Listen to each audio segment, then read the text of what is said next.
A house my aunt rented in the 90s. It was built by a madman, and the doors opened wrong. There was a stereotypically creepy basement with lumps of dirt and other things. It was old and had odd carvings in the kitchen on the shutters. It was a very creepy feeling, and her then roommate had the oddest, freaky books, one bound in human flesh, and it was a tutorial for absolutely the sickest things. So as teens, my cousin and I would stay there during family get-togethers because no adult supervision. We parked the car outside the house. Where else? We woke up and the car keys were thrown across the room. Odd dot, so we get ready and dressed. Where is the car? It was a few blocks away. We will never know what happened. We were not drunk or stoned, nothing. Many missing things. Things move to weird places. A dark feeling. And when we would go through those books, so scary. We were teens, it was fascinating, but now, I wouldn't go back. It was torn down.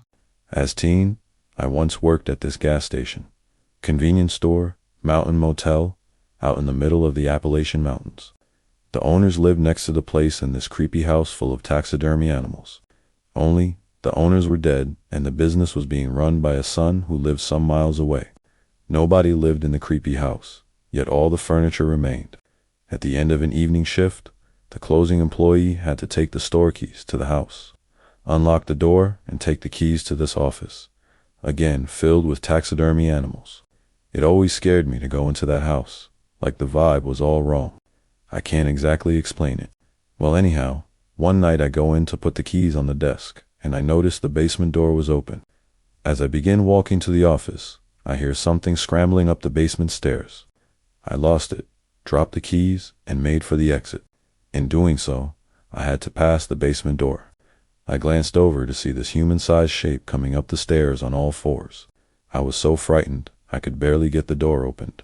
I ran out, got in my car, locked the door, and peeled out of there. I refused to work nights from then on out. I told the owner about what happened, but he just scoffed. To this day, I know I saw something, but I can't explain it. An old hospital building awaiting to be demolished. It was a very busy and modern hospital in the central area of a very warm, bustling Southeast Asian metropolitan city. Investors wanted to expand, so they moved it to the outskirt, leaving the original building empty for a while. The empty building first floor was repurposed by some locals to become a makeshift parking lot. I parked my bike there once and I was not alone. The floor was full of bikes from other patrons, rooms brightly lit on a busy street, so I didn't expect to feel anything odd. I'm a Christian by faith and also relatively strong spiritually. I don't get spooked easily either, especially in crowded space. Nothing happened when I parked my bike in and went about my business. But when I came back to take the bike out to go home, there came a dreadful fear, an urge to get out of there as fast as possible. The innocent walls and fluorescent lights were the same as before, but somehow at that moment, to me, they seemed to have become sentient with negative energy. I could still hear the busy street and people talking outside. Nothing out of the ordinary, but you couldn't pay me to waste any minute longer there. The whole time I tried to maneuver my bike out of the tight rows of other bikes, finally climbed on it and started the engine. I felt a growing pressure all around me, as if many invisible people were silently yelling at me to get out. Their voices full of hatred, anger, evil. I noped out of there fast. The following few days, I kept having the feeling of being watched when I was alone, and an odd, lingering uneasiness of being followed. Finally told my ex about the parking lot incident, and my suspicion he swatted my thought, saying I must have imagined it 'cause if there were true evil spirits following me, they would try to harm me in some ways, like causing you to get into an accident or something. His words, 'cause that's the superstition in our culture. 2 days later, I was on my way to visit his house. I got into a bike accident, injured myself. It was then that the feeling of being followed finally ceased. The old hospital building has now been demolished. Nothing is being built on that land yet till this day. There was a quarry in Kentucky my friends and I would often go to right on the county line. One day we accidentally passed it up and stumbled onto this very large abandoned home. It gave such a creepy vibe, and as teenagers my friends were seeking thrill. We decided to drive over, and when we stepped onto the property we discovered the home fully furnished, but everything scattered. The first friend who walked in tripped over a book with a letter inside that included a girl's name. I don't remember the full details because I was honestly scared to death and wanted to know as little as possible, but I do remember they said they felt like a girl was trapped there, and she was sending them a message through that book. We spent an hour or so walking around this home. First floor had fully furnished living room and kitchen. Second floor, multiple bedrooms and bathrooms.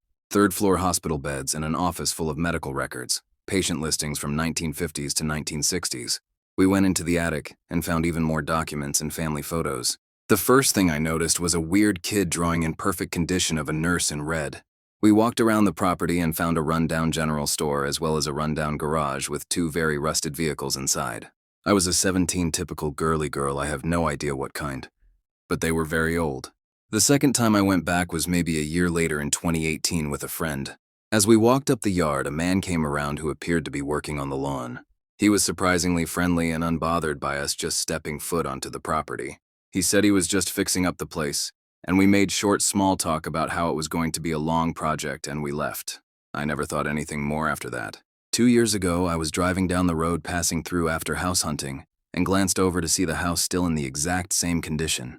It piqued my interest because I thought the place was going to be fixed up, so I and my partner with a friend decided to stop. The vehicles had disappeared. Maybe the guy took them. As we walked up the grass toward the house, didn't even step foot on the porch, the front door loudly creaked open very slowly, and it sent shivers down both of our backs. We immediately ran away. My friend waited in the car, said they seen someone's face in the window, and I refused to ever go back there. Belchertown School for the Feeble-Minded. It was an abandoned psych facility in western Massachusetts. I went about 10 years ago with friends in college, and it was the most disturbing experience of my life. We ended up going a second time, which I regret. We felt the horrible sensations the first time, but the second really felt like it followed me back. It felt like pure fear and hatred. Almost nauseating. The basement of the auditorium building was the epicenter, and that was pretty agreed upon in the community. I didn't know that until after, but it was notable to us at the time. Visually, it looked horrific. I can't overstate enough how it felt as though there was something there. My friends did see things. I only felt something that disrupted my life for some time. Our cameras did stop working at one point. Black image, zero data. Both on my phone and an old analog film camera. The place is mostly gone now. A preschool. As a young child, I had briefly attended a preschool on the same street as my house, and I vaguely remember being uncomfortable there. Fast forward to my high school years, and I worked there part-time cleaning during the evening for some extra cash. The main floor was fine, but as soon as I would reach about halfway up the stairs to the upper floor, I felt a very heavy, terrifying feeling. I hated being upstairs. It felt like I was being watched, and just a pure feeling of hatred, and it made me incredibly uncomfortable. This place had previously been a home, wasn't built to be a preschool, and I'm unsure of its history. It was such an awful feeling that I actually had to quit working there. A few nights while walking home, I would turn around and glance back and see a light on up there that I knew I had turned off. I'll never forget how that place made me feel.